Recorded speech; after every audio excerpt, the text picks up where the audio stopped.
maraming salamat sa National Bureau of Investigation sa pamumuno ni Director Jaime Santiago sa kanilang mabilis at maagap na pagharap sa issue ito.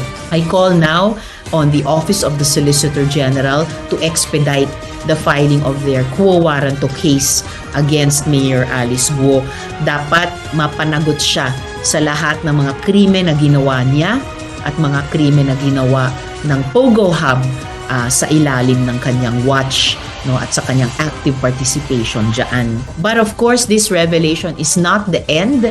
So Guo Huaping, sooner than later, we will uncover the rest of your deceptions. We will know and we will make known to the Filipino public the extent of this. I think this is the single strongest piece of evidence already. And salamat din sa iba't ibang mga government agencies that in fact had been coordinating with each other to corroborate the pieces of evidence they had been collecting so far parallel to our investigation. Pero ngayon pa lang, ito na po yung pruweba 100% na si Mayor Alice Leal Guo ay hindi yung taong sinasabi niya, kundi siya ay walang iba kung hindi si Guo Huaping. Well, yung NBI, yung pinaka may mandate at expertise para dito, so their findings on this are gold dahil 100% na patunayan nila na yung Guo Huaping na affix yung fingerprint dun sa pag-apply para sa earlier special investment resident visa at yung Mayor Alice Leal Guo na may fingerprints sa kanyang NBI clearance ay one and the same person. So wala nang duda dyan.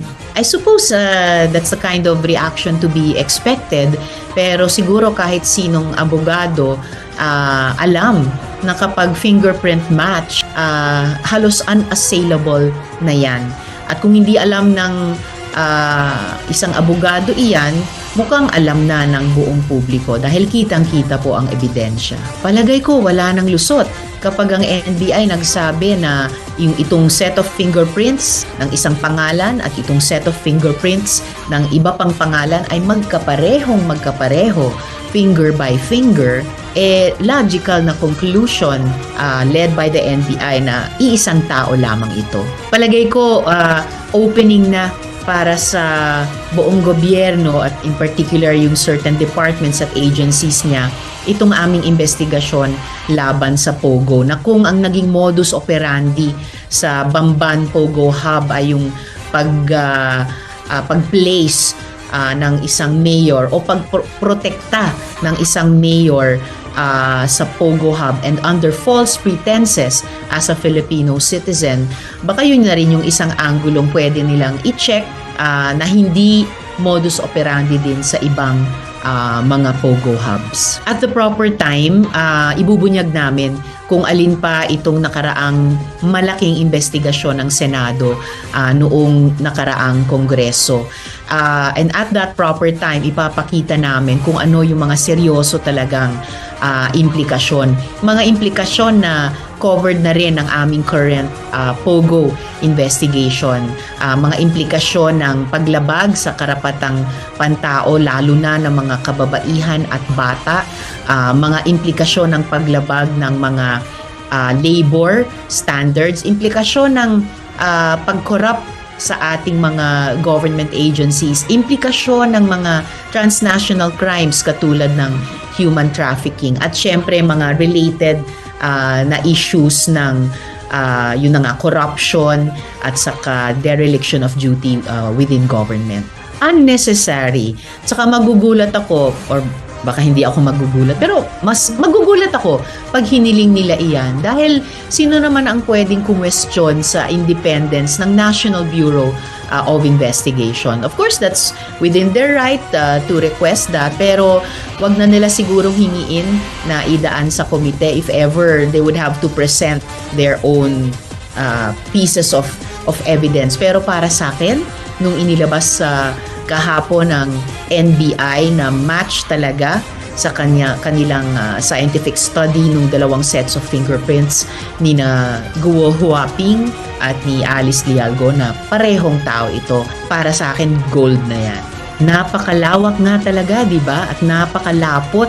Una, mabuhay sa PAOK-TF, hindi sila tumitigil sa pagtugis sa mga Pogo hubs na kinikilala na nating nagiging kuta ng iba't ibang mga krimen at paglabag sa karapatan ng ating mga mamamayan.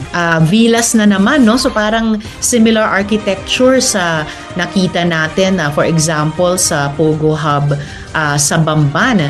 At kung dito rin sa Fontana, nakita yung mga documentary evidence na napakabigat niyan na may co-incorporators or may interlocking directorates between Fontana and Bamban and Porac at yung nauna ng Clark, Sun Valley. Ibig sabihin, hindi ito magkakahiwalay na kumpanya.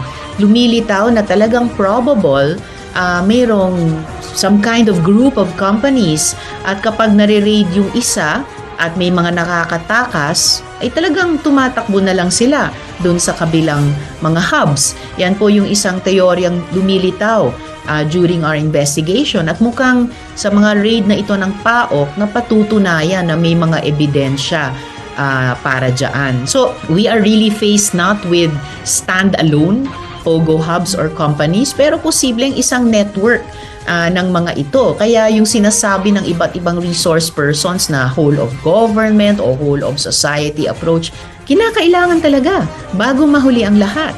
Posibleng tignan din po namin iyan sa pagkompleto ng aming investigasyon sa Pogos and dun sa binanggit nyo ngang biggest money laundering case sa Singapore na dawit ang dalawang kasosyo ni Mayor Alice Guo doon sa Bamban. I also hope na dahil mukha talagang itong Pogo ay hindi lang national kundi regional at international problem, I hope na magkakaroon na rin ng coordination sa pagitan ng ating mga national government agencies at yung sa ibang mga bansa na kumikilos din laban sa Pogo. Actually, hindi na ako nagulat.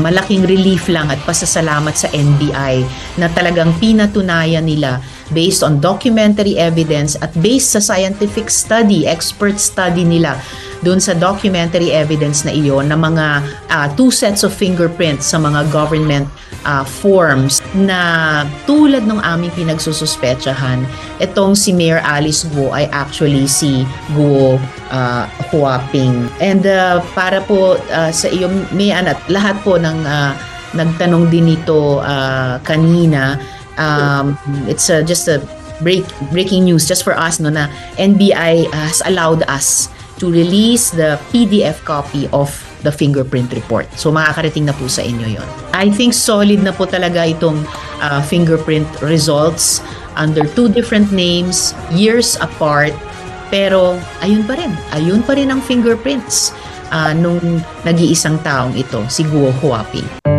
Thank you, ma'am. That's all. Pagbibili ng gamot, alagang sumpong, alagang trusted, alagang dekalidad, alagang Unilab, Unilab yan. Pagbibili ng gamot, yung kilala mo na at kilala ka, alagang Unilab yan.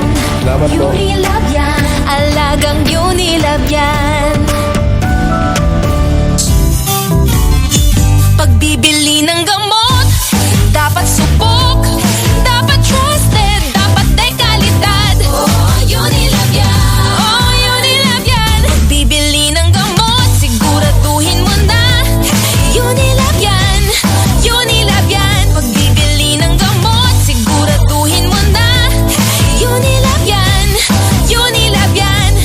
Unilab yan. Unilab yan.